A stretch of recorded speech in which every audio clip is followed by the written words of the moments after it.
Hello ladies and gentlemen, and welcome again to Daniel's Horror Review. This time I'm going to be doing the 2012 film Silent Hill Revelation, which is a sequel to the other Silent Hill. Let's jump into this real quick. This movie is about Heather Mason, played by Adelaide Clemens, who is on the run with her daddy Harry, played by Sean Bean.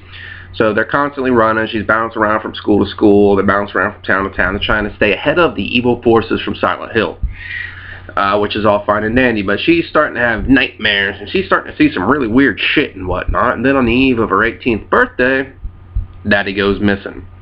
So now, with the help of Vincent, played by Kit Harington, she's going to travel to Silent Hill and reclaim Daddy.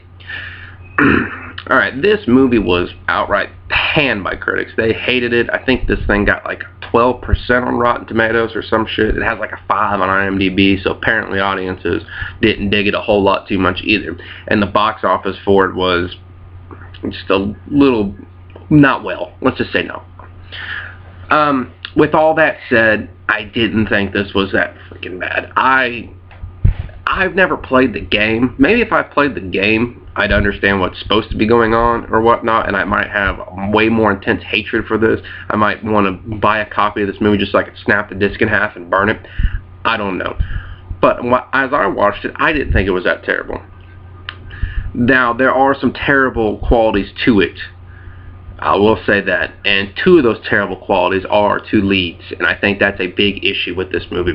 Our two leads, Heather Mason and Vincent, played by Adelaide Clemens and Kit Harington, as previously said, were fucking terrible. They were beyond bad, especially Kit Harington. I wanted to pull that little bastard out of the TV and punch him in the face 19 to 25 times. I couldn't stand him. He was awful. She wasn't that much better. Everybody else in this movie was great. Carrie Ann Moss makes an appearance as Claudia Wolf, and she's almost unrecognizable. If I hadn't known she was in this movie before I watched this movie, I wouldn't have known it was her. And Malcolm McDowell pops up in there for 3 or 4 minutes as like a crazy psycho blonde dude. Blind. I think I said blonde. Blind dude. And he's pretty cool. It's Malcolm McDowell. Let's be real. You can't not like Malcolm McDowell. And this movie was directed by Michael J. Bissett, who formerly did Solomon Kane a few years ago, which was shelved for a while, and so on and so forth.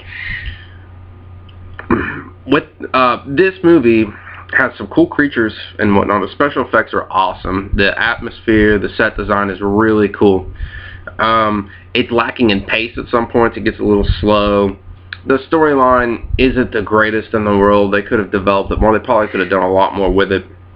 Character development's not great. I'm sitting here listing all negatives on a film that I just said I didn't think was that bad, but there are a lot of negatives to list. When it was all said and done, though, I was still entertained for the hour and a half that I watched this.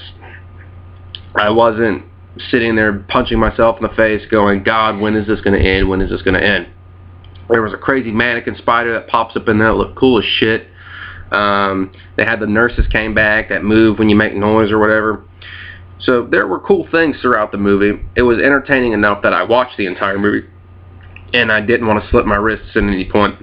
So that's a bonus. So I don't understand the outright hatred and bashing of this film, but it doesn't deserve general praise. Like, this is definitely not one of the best movies of all time, probably not even the top million, but it was still entertaining enough. So if you're a fan of the first film and you want a few of your answers from the ending and that, because I absolutely hated the ending to Silent Hill, and they answer some of your questions about that and whatnot. So if you like the first film, check this one out. If you're a fan of the games, I don't know, I would check it out if I were you. I don't know if you're going to hate it if you're a fan of the games, or if you're going to look for the good in it like I did. Well, I'm not a fan of the game, but I look for the good in things, I guess. But, so I don't know where your opinion's going to lie at. If you saw the preview for this and didn't say at any point, oh, that looks cool, or that might be alright, then you probably should never check this out. There's really no reason to.